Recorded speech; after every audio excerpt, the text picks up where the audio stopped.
My sister Lydia made sure that at her wedding, everyone knew I was the pathetic single one. She didn't just hint at it. She didn't just make a passing comment over champagne. She orchestrated it. She seated me at table 12. The singles table. The Outcasts corner. The place tucked behind the kitchen doors, where the waiters rushed past with trays of half-eaten appetizers, and the air smelled like warm linen and faint dish soap. She introduced me to Richard's relatives as our little career woman, still focused on work instead of finding someone special. She even let her bridesmaids lean over their crystal flutes and whisper just loud enough for me to catch. Poor Hannah. 32 and still looking, but when a mysterious stranger leaned in, his voice barely above the hum of the string quartet, and whispered, "Act like you're with me," everything changed. What happened next didn't just shift the mood of the evening. It turned her perfect, curated, Instagram-ready day into my quiet, undeniable revenge. If you've ever been humiliated by family who thinks being single makes you less valuable. If you've ever sat at a table meant for people who haven't figured it out yet, if you've ever smiled through conversations that felt more like interrogations than connections, you're not alone. Stick with me, because this story isn't really about revenge. It's about what happens when you stop trying to prove your worth to people who've already decided you don't have any. And how sometimes the universe doesn't punish cruelty with lightning strikes. It answers it with a stranger in a charcoal suit, a slow dance, and a question that changes everything. Let me take you back. Lydia and I were never enemies. But we were never exactly sisters either. We were two girls raised in the same house, given the same rules, but measured by completely different scales. Lydia was the golden child. Straight A's, student council, homecoming queen, engaged at 29 to a man whose family name opened doors before he even knocked. I was the quiet one. The one who stayed late at the office. The one who traveled alone. The one who dated, yes, but never settled. The one who believed love shouldn't feel like a negotiation. Somewhere along the way, that difference became a competition. And Lydia, she didn't just want to win. She wanted me to lose visibly. The wedding planning alone was a masterclass in passive aggression. The seating chart was finalized 3 months out. I got a polite text. "Hannah, we're doing assigned seating this time. Just so everything runs smoothly. You'll be with the other singles. It'll be fun." Fun. Right. Because nothing says celebration like being grouped with people you've never met, placed far from the dance floor, and subtly reminded that your life doesn't fit the template. The morning of the wedding, she called me. Not to ask if I needed a ride. Not to check if my dress fit. To give me what she called sisterly advice. "Hannah, sweetheart, I know days like this can be heavy. All this love in the air. All these couples. Just try not to look too miserable in the photos, okay? And please don't camp out by the bar like you did at Joanna's wedding." People talk, people talk. That was Lydia's favorite phrase. As if my existence was a rumor she needed to manage, I arrived at the Grandview Manor in a dark blue dress I'd spent weeks choosing. Not flashy. Not desperate. Just elegant. Just me. The reception hall was breathtaking. Gold uplighting, cascading florals, a string quartet playing something that sounded like it belonged in a period drama. And there, in my hand, was Table 12 Marion, the wedding planner, met me with a clipboard and that tight, practiced smile people wear when they're delivering news they know will sting. "Oh, Hannah, let me walk you over. Right this way, Table 12 was exactly where she said it would be. Near the service corridor. Slightly dimmer lighting. A little too close to the clatter of plates and the hiss of the espresso machine. The other guests were polite but distant. Lydia's unmarried colleagues exchanged pleasantries and quickly returned to their phones. Great Aunt Janet spent 20 minutes asking if I'd tried lowering my standards and whether career women ever really find time for love. I smiled. I nodded. I sipped my water. I told myself it didn't matter. I told myself I was here to support my sister, not to be validated by strangers. But inside I felt that familiar heavy ache. The one that whispers, maybe they're right. Maybe you're waiting too long. Maybe you're asking for too much. Then came the family introductions. Lydia found me near the dessert table, looped her arm through mine like we were sharing a secret, and guided me straight to Richard's parents, his uncle, his college friends, his business associates, elegant people who wore confidence like tailoring. "And this is my sister Hannah," Lydia announced, her voice bright but edged with something sharper. "Our little marketing director. Brilliant at work, still navigating the dating scene. The word navigating hung in the air like a verdict, Mrs. Wellington, Richard's aunt, patted my hand. Oh dear, there's someone for everyone. Have you tried those apps? Or church groups? My neighbor met her husband at a book club. Lydia laughed. Not a warm laugh. A light, airy laugh that said, see? Even strangers think she's behind Hannah's very independent, she added. Aren't you, Han? The way she said independent made it sound like a diagnosis. Like a condition you manage, not a choice you own. I just haven't found the right person yet, I said quietly. You can't wait forever. Margaret, another relative, chimed in. Don't make the same mistake I did. Time doesn't pause for standards. I nodded. I excused myself. I walked back to table 12. I told myself to breathe. I told myself it was just one night. But every conversation felt scripted. Every glance felt weighted. Even the photographer, flipping through his camera, asked casually, No +1 tonight. I usually like to get a couple's shot for the family album. I shook my head. He smiled politely and moved on. The real breaking point came during the Bouquet toss all single ladies to the dance floor. The DJ called. I tried to stay seated. I really did. But Marian appeared like a shadow, gently but firmly guiding me up. Suddenly I was standing in a circle of women half my age. Lydia's younger cousins. Fresh out of college. Laughing, bouncing on their toes. Wearing dresses that shimmered under the lights. And there I was, 32. In a dark blue dress that suddenly felt too serious. Too quiet, too. Lydia stood at the center, bouquet in hand. She looked around. Her eyes found mine. She held my gaze for a beat too long.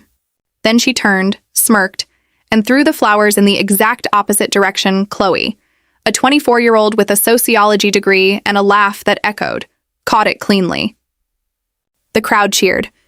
Lydia hugged her, then turned to the room and announced, loud enough for every table to hear, Looks like Hannah will have to wait a little longer.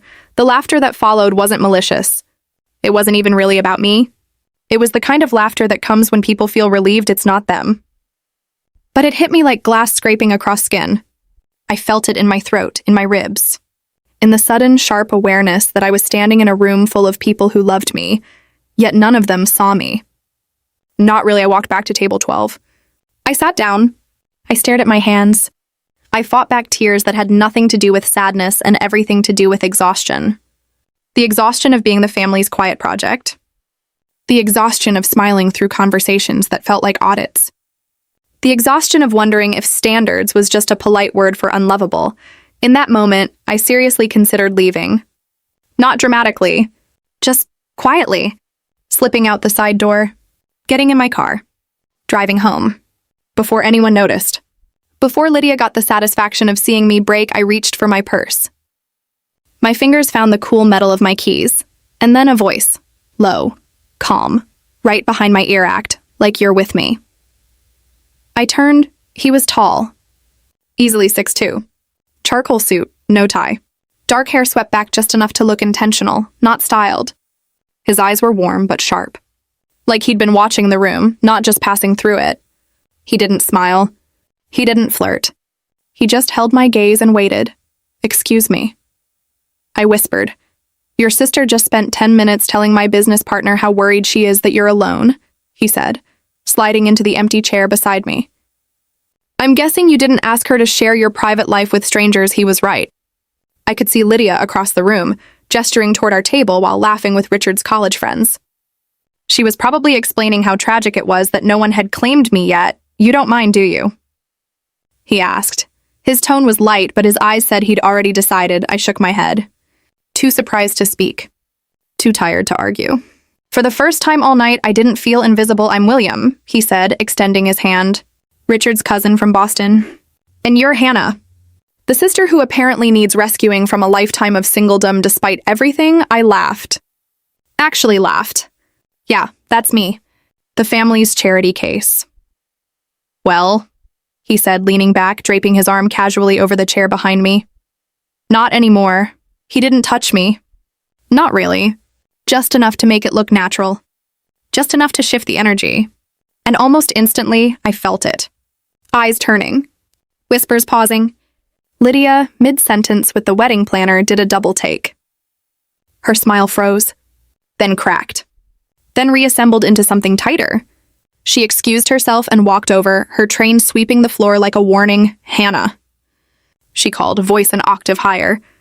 "I had no idea you knew William, old friend," William said calmly, resting his hand lightly over mine on the table. "We lost touch for a while." "But you know how it is," Lydia's eyes narrowed. "Really?" "Hannah never mentioned you. I like to keep my private life private," I said. My voice didn't shake. For the first time that night, it didn't, you know how I am with work-life balance. The irony wasn't lost on me. Lydia had spent hours broadcasting my non-existent love life, and now she was fishing for details about a relationship that didn't exist. "How lovely," she said. The words were sweet. The tone was ice. "How long have you two been back in contact? Long enough," William replied, smiling, revealing nothing. Giving everything, Lydia walked away, frustrated, confused, off balance. William leaned in. "She looks like she just bit into a lemon." I smiled. "She's not used to not knowing everything about my life." "Or to me stealing her spotlight. Good," he said. "Let her keep guessing for the next hour." He played the part flawlessly. But it wasn't acting. Not really. He asked about my work. Not the title. The actual work. The campaigns. The strategy. The late nights. He asked about my trip to Ireland. Not the photos. The feeling, the rain. The quiet pubs. The way the cliffs made you feel small in a good way. He listened. Actually listened. Not to respond. Not to impress, just to understand. "You're not what I expected," he said during a quiet moment between songs. "What did you expect based on your sister's description? Someone desperate. Apologetic. Trying too hard." He paused. "Instead, I'm sitting with someone intelligent. Grounded. Funny. And honestly, I don't understand why you're single. Because I have standards," I said without thinking. Without softening it, he laughed. A real laugh, warm, unforced. "It loosened something tight in my chest I hadn't realized was there. Good for you," he said. By then, the room had shifted. Lydia was openly staring, whispering to Marion, glancing back like she was trying to solve a puzzle. Richard's family, who'd pitied me earlier, now looked at William with quiet respect. They recognized the cut of his suit, the confidence in his posture, the way he held space without demanding it. They wondered how I'd landed someone so obviously. Elsewhere, the revenge already felt sweet. But William wasn't done when the band slowed the tempo. He stood, extended his hand dance with me. It wasn't a question. It was an invitation. I took it on the dance floor. His hand rested lightly on my waist. Mine on his shoulder. The music was soft, strings, piano, something that felt like breathing. And for the first time all night, I didn't feel watched. I felt held. Not physically, emotionally, like someone had finally stepped into the space I'd been guarding alone. "Your sister's watching us," William murmured. "I know," I said. "She looks like she's about to short-circuit. Mission accomplished." I looked up at him. This stranger. This quiet storm. This man who'd handed me back my dignity with 3 words and a dance almost right then. Lydia made her move. She appeared beside us, Richard trailing like an afterthought. Her smile was tight. Her eyes calculating. "Mind if I cut in?" "Actually, yes," William said. Polite, firm, unshaken. "But sure." "We're having a moment." Lydia's face cycled through shock, irritation, forced grace. "Of course. I just wanted to say how happy I am that Hannah's finally found someone." "We've all been so worried about her, have you?" William asked. Calm. Direct, because from what I've observed tonight, it seems you were more interested in showcasing her single status than actually supporting her. Silence. Real silence. The kind that drops when a facade cracks. Richard shifted uncomfortably. Lydia stammered. We just want the best for Hannah, then maybe treat her with the respect she deserves," William said, quietly, clearly. Instead of turning her love life into entertainment for your wedding guests, I'd never seen Lydia so unsteady. Her perfect confidence shattered. Her control gone. For the first time that night, she looked small. Not because she was weak, but because she'd finally been seen. Richard stepped in. "Maybe we should let them keep dancing." They walked away. Lydia's whisper to Marion was frantic, desperate, trying to figure out who he was. How I'd found him. Why he was here. Why he was choosing me. That felt really good, I admitted as we swayed back into rhythm. "We're not done yet," William said, smiling, And for the first time, I believed it. The rest of the evening unfolded like a quiet rebellion. He requested we be moved to a better table. Cited dietary needs.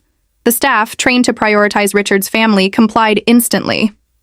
Our new table was center floor, visible, lit, alive. Lydia's friends who'd ignored me suddenly wanted introductions. Richard's relatives, who'd pitied me, now asked thoughtful questions. Mrs. Wellington, who'd recommended church groups, wanted to know about William's background. When she learned he was a tech founder with an MBA from Harvard, her entire demeanor shifted. "Hannah, you're quite the surprise," she said. Genuine, amazed. "You never mentioned you were dating someone so successful." I didn't correct her. I just smiled, but the final act came during the garter toss. Richard stood ready. Single men gathered. William stepped forward, confident, unapologetic, like he belonged exactly there. "Wait," Lydia called out, panicked. "William, you're not even single." William looked at me, then back at her, smiled. "Actually, I am. Hannah and I are taking it slow. Just getting to know each other again." The garter landed in his hands. Luck, aim? Doesn't matter. The symbolism was clear. By tradition, he should place it on the bouquet catcher. But Chloe had left early. The DJ announced, "Looks like we need a volunteer." William looked at me. I nodded. The crowd cheered as I sat, as he knelt, as he slid the garter up my leg with a gentleness that felt surprisingly intimate for a staged moment. The air was thick, charged, and I wondered, just for a second, if the chemistry was really just pretend. Lydia's face was a mask of restrained fury. Watching her pathetic single sister become the center of quiet, undeniable attention at her own wedding, as the night wound down, William walked me to my car. The parking lot was quiet, distant music. Cool air, no audience. "Just us, thank you," I said, finally alone with him. "I know tonight was just an act, but you saved me from the most humiliating experience of my life. What makes you think it was just an act?" He asked, seriously, no smile. No deflection. My heart stopped. "Because you don't even know me. I know enough," he said, stepping closer. "I know you're kind even when people don't deserve it. I know you're strong enough to endure a night of humiliation without fighting back. I know you're beautiful inside and out. And I know your sister is an idiot for not realizing how lucky she is to have you as family." Tears welled. Not from shame, from recognition, from being seen, fully, clearly, without conditions. "William, I know this started as a rescue mission," he said, "but somewhere between the first dance and now, it stopped being just an act for me." He handed me a card. His private number, handwritten on the back, "If you want to see me again," he said, "not for revenge, not to prove anything, but simply because you want to, call me." I took it, hands trembling, voice steady. "What if I want to call you tonight?" He smiled. That same quiet, confident smile. "Then I'll answer." 3 months later, we were officially together. 6 months after that, we moved in. 1 year after Lydia's wedding, he proposed at the same hotel. Same city, different energy. This time, it wasn't about proving anything. It was about choosing each other, clearly, consciously. Without an audience, Lydia's reaction to our engagement was predictable. The sister who'd belittled me for years now had to watch me plan a wedding with a man who loved me unconditionally, who came from a family that didn't measure worth by relationship status, who saw me, not the project, not the disappointment, me. But the real revenge wasn't about proving I was worthy of love. It was realizing I no longer needed her validation. William's respect showed me what I deserved. His consistency taught me what healthy love looks like. And his quiet belief in me gave me permission to stop apologizing for existing exactly as I am. Our wedding was smaller, quieter, infinitely happier. We didn't humiliate anyone. We didn't make a point. We just celebrated, with people who actually wanted us to thrive. Lydia gave a speech as my maid of honor, something she insisted on despite our history. She talked about how happy she was, how perfect William was, how she'd always known I'd find someone special. This rewritten version of the past was breathtaking. But I didn't care. I had something far more valuable than her approval. I had someone who'd seen my worth from day one. And I had myself, finally, fully, without conditions. Looking back, Lydia's wedding was the worst night of my life. Her cruelty showed me how I'd allowed myself to be treated. But it also led me to William. Without that humiliation, I'd never have been vulnerable enough to accept a stranger's hand. Without that pain, I'd never have realized how heavy the armor had become. Sometimes the people who hurt us the most give us exactly what we need to change our lives. Lydia wanted me to feel small. Instead, she created the circumstances that led me to my future husband. The irony is perfect. While she tried to prove I wasn't lovable, she led me straight to the love of my life. If this story reminded you that the best revenge isn't getting even, it's becoming someone who no longer needs to prove anything. Stay with us. Follow the show. Leave a review. Your voice helps others find these conversations. Have you ever experienced cruelty spectacularly backfiring? Share your story in the comments. Sometimes, the universe doesn't strike with lightning. It answers with a quiet dance, a whispered sentence, a stranger who sees you when you've forgotten how to see yourself, and sometimes, that's exactly where the happy ending begins.